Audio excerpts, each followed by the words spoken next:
মানুহে খাই থকা মাংসৰ কাঁহীখন কোনোবা প্ৰাণীৰ আত্মা হ'ব পাৰে। কি মানুহৰ জিভাৰ জুতিতকৈ কোনো প্ৰাণীৰ কোনো মূল্য নাই নেকি? এই প্ৰশ্ন উত্থাপন কৰিছিল মগধ সম্ৰাট চন্দ্ৰগুপ্তই, আৰু ইয়াৰ উত্তৰ দিছিল কোন জানে? কৌটিল্যই মানে চাণক্যই। এদিন চন্দ্ৰগুপ্তই ৰাজসভাত প্ৰশ্ন কৰিলে যে খাদ্যবস্তু সমাধানৰ ক্ষেত্ৰত আটাইতকৈ সস্তা বস্তু কি আছে? কোনোবাই কৈছে ঘেঁহু, কোনোবাই কৈছে বাজৰা, কোনোবাই কৈছে চাউল, কোনোবাই কৈছে জোৱাৰ। এইবোৰতো বহুত কষ্টৰ বিনিময়ত পোৱা যায়, আৰু যেতিয়া প্ৰকৃতিয়ে যেতিয়া আৰু এইটো প্ৰকৃতিৰ ওপৰত নিৰ্ভৰ কৰে। প্ৰকৃতিৰ বতৰ ভাল হ'লে, বৰষুণ হ'লে খাদ্যবস্তুৰ ভালকৈ উৎপন্ন হয়, যদি বতৰ বেয়া হয় ইয়াৰ কোনো উল্টাটো হয়। সেইকাৰণে এইবিলাক ক্ষেত্ৰত কষ্ট আছে। কষ্ট নোহোৱাকৈ খাদ্যবস্তু উৎপন্ন কি কৰিব পাৰি? তেতিয়া ৰাজসভাত এজন চিকাৰীয়ে থিয় হৈ ক'লে যে খাদ্যবস্তু সমাধানৰ ক্ষেত্ৰত আটাইতকৈ সস্তা বস্তু হৈছে চিকাৰ। ইয়াক বহুত সহজতে পোৱা যায়, কোনো কষ্ট কৰিব নালাগে, আৰু বহুতো পুষ্টি আৰু প্ৰটিনো পোৱা যায়। এনেকৈ ৰজাই হয়ভৰ দিলে। বাকীবোৰ ৰাজসভাৰ বাকীবোৰ সদস্যইও চিন্তা কৰিলে যে কথাটো হয়। চন্দ্ৰগুপ্তই ওচৰতে বহি থকা মন্ত্ৰী চাণক্যক সুধিলে, আপোনাৰ মতামত কি আছে? আপুনি এই বিষয়ে কি কয়? চাণক্যই ক'লে, ইয়াৰ উত্তৰটো মই কালি দিম। সেইদিনাখন ৰাতি চাণক্যই সেই চিকাৰীজনৰ ঘৰত গৈ দৰজা টোকৰ মাৰিলে, আৰু সেই চিকাৰীজনে দৰজা খুলি দিলে। সন্মুখত মন্ত্ৰী চাণক্যক দেখি তেওঁ বহুত ভয় খাই গ'ল।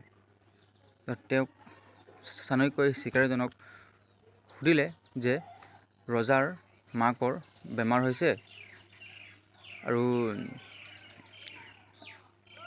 ৰাজব্যাধে কৈছে যে কোনোবা মানুহৰ কলিজাৰ 200 গ্ৰাম কলিজাৰ 200 গ্ৰাম টুকুৰাত লাগে। এনেকৈ মই এই 1 লাখ সোণৰ মোহৰ লৈ আহিছোঁ, আৰু মই আপোনাৰ পৰা আপোনাৰ কলিজাৰ 200 গ্ৰাম মাংস বিচাৰিছোঁ, এতিয়া আপুনি মোক দিব লাগে। তেতিয়া সেই চিকাৰীজনে ক্ষমা বিচাৰিলে, বহুত ভয় কৰিলে, তেওঁ ভৰিত ধৰিলে, যে ক'লে যে মই আপোনাক 2 লাখ সোণৰ মোহৰ দিছোঁ, আপুনি কোনোবা বেলেগ মানুহৰ কলিজাৰ 200 গ্ৰাম লৈ লওঁকে।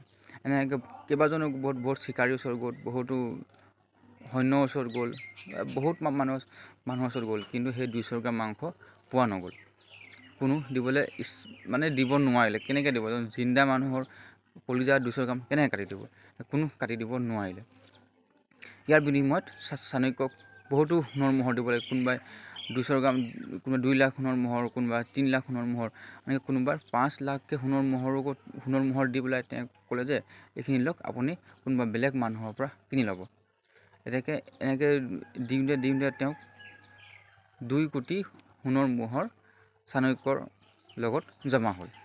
আৰু পিছদিনাখন তেওঁ ৰাজসভাত গৈ এই সকলোখিনি সোণৰ মোহৰ ৰজা চন্দ্ৰগুপ্তৰ ওচৰত মেলি দিলে। চন্দ্ৰগুপ্ত খঙত উত্তাল হৈ পৰিল। এইবিলাক কি হয়? তেতিয়া চাণক্যই অতি সহজে, অতি বিনম্ৰতাৰে কথাখিনি বুজাই ক'লে যে মই গোটেই ৰাতি 2 কোটি সোণৰ মোহৰ দিয়াৰ পিছতো কোনো মানুহে নিজৰ কলিজাৰ 200 গ্ৰাম মাংস দিব নোৱাৰিলে।